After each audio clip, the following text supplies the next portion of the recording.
We're ready here. Okay. Um, Again, I'm going to mention just a few titles or productions just to get your reaction.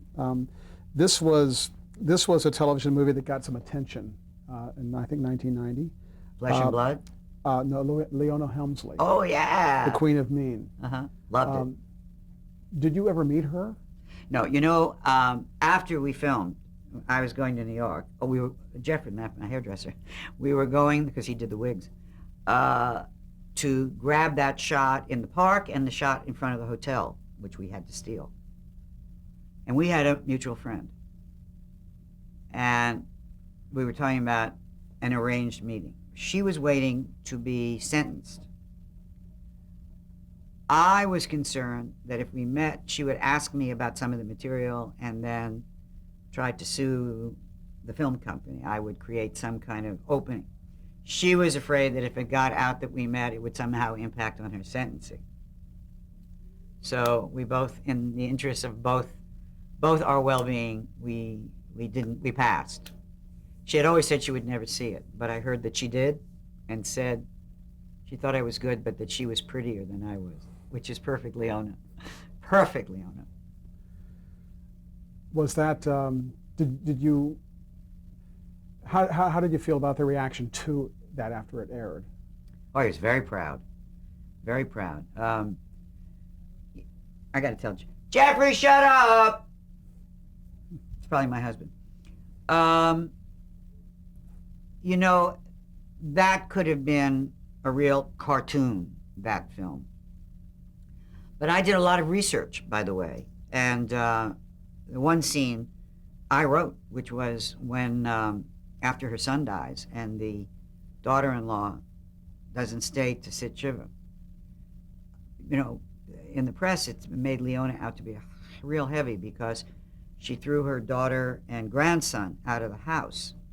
The daughter had actually flown back, daughter-in-law, to get the company away from Leona and Harry, and they had created this company to give the son something to do, and then he had double billed them, and so out of lack of respect for her husband that she didn't stay and sit shiva, it drove Leona crazy, and that's why she did what she did, although the grandson had been provided for financially. So it wasn't ever anything that it appeared to be in the papers that made her seem even more of a shrew. And it was an interesting challenge to play her. It's like Hitler, is what you say. You got to play him not like you're the heavy, But I believe genuinely that she loved Harry. That was for real. And that she was all things to him. She made his world rock. I saw a 60 Minutes piece, I think it was 60 Minutes, and Harry walks into the room, and she's up, and her hand, touching him, and you can see that connection is genuine. And I think a lot of her cruelty came out of, nobody's going to fuck Harry. I'm going to protect him. It's us against the world. And her fear of poverty, because when her family lost the money, they sent her away, not her sister, not her brother, So poverty meant quite something else to her.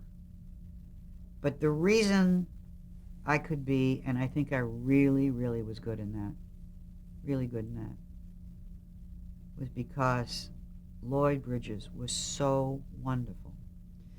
He was so strong. He was so rooted in his maleness that I could be as big as I had to be with it still being understandable, while it's still being human, because he grounded it.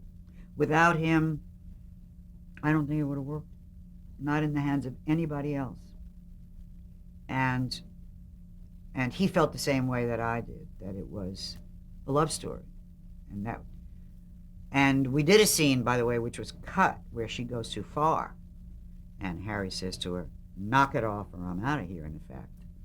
And she turned into like this little baby, this mush, don't leave me, don't leave me, don't leave me. It would have been, not, you can't have them all in, but,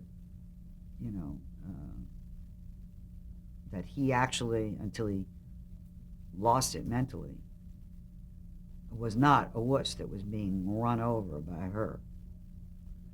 What was the challenge like for the physical transformation through the aging of Leona from her like 30s to 60s?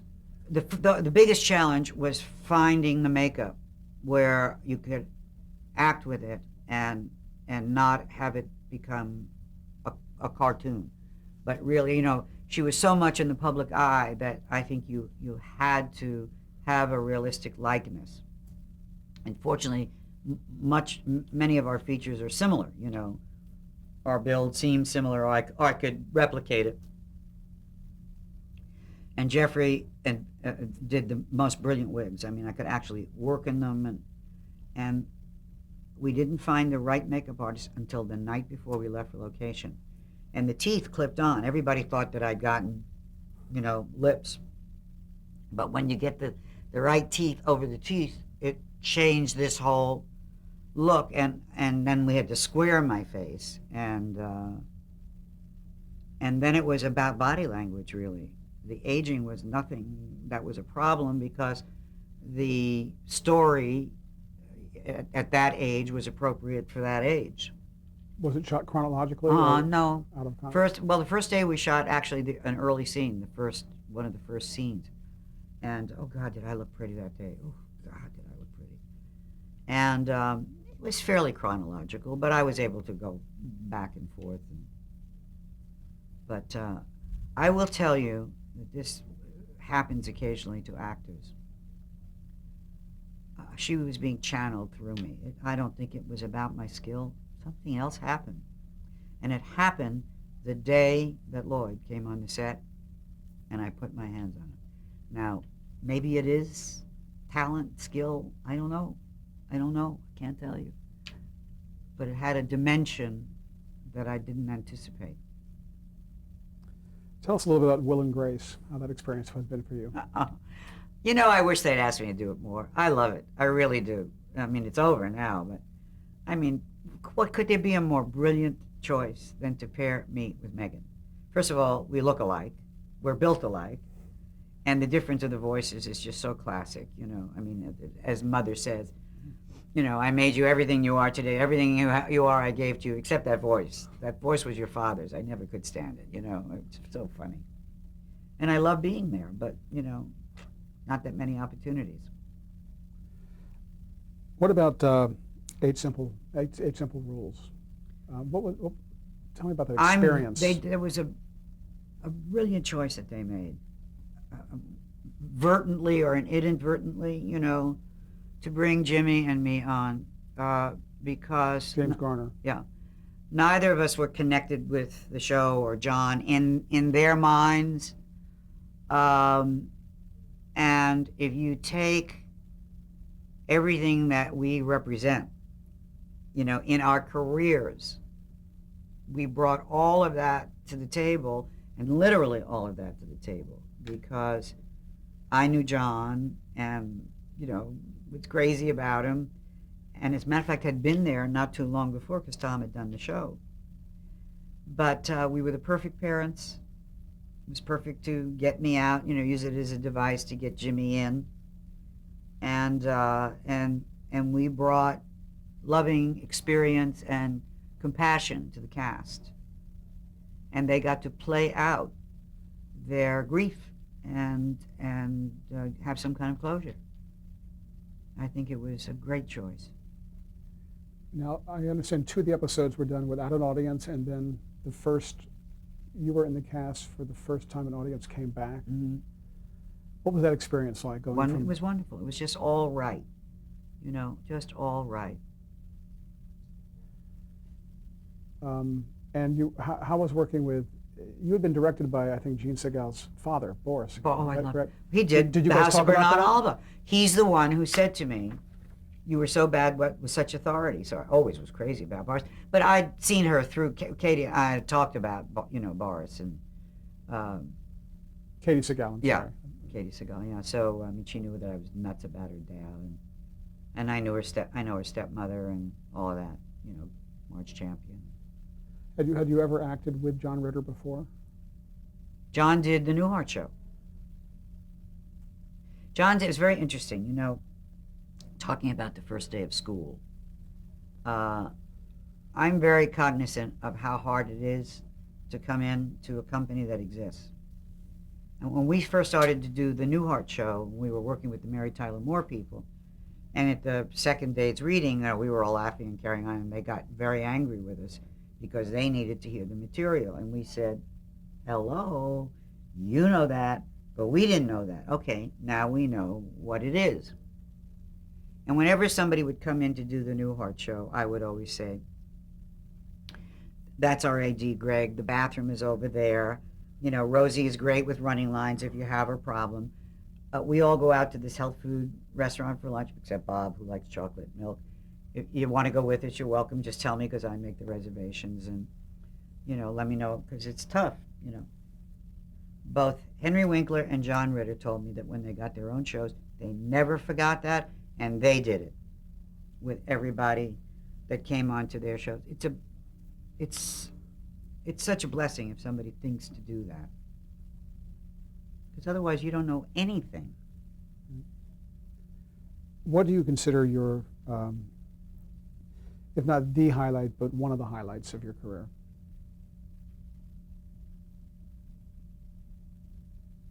I don't know what to say. I think probably, genuinely, the fact that I managed to live such a rewarding life at the same time that I had such a rewarding career. Because there are probably other films I could have done that would have, you know, but I've never once said, gee whiz, you know. Because if it meant that I wasn't there when Gallagher was sick, or I wasn't here when my mother needed me, or gee, we wanted to go on that trip and we got to do it. That's more important. So if you look at the whole picture is, Jesus Christ, you know, I was really smart without knowing that I was really smart. I mean, I've had a very substantial career, very rewarding, and nothing to sneeze at, you know. There's a lot better work I could do if I were called upon to do it. But I'm not sure that that's going to happen. And if it doesn't, so what? Any one big regret? None. I don't live my life that way. What advice would you give to an aspiring performer today, just starting out? I've always given the same advice. If you don't have to do it, don't do it. If there's something else you like or love, or because it's hard, and it's much harder now. You know, don't forget, you could walk off the street when I started and read for a lead in a Broadway play without an agent. You know, I mean, it's mean now. It's really mean. It's about the deal. It's not about the art.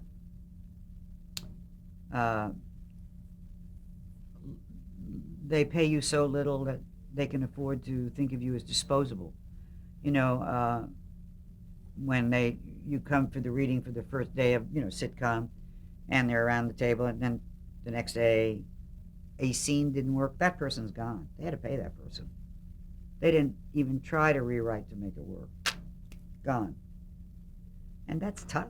That's tough on you not to say, is it me, you know? Whenever kids have said, oh, I want to be an actress, I said, tell you what, get up with me in the morning when I get up. Go to work with me.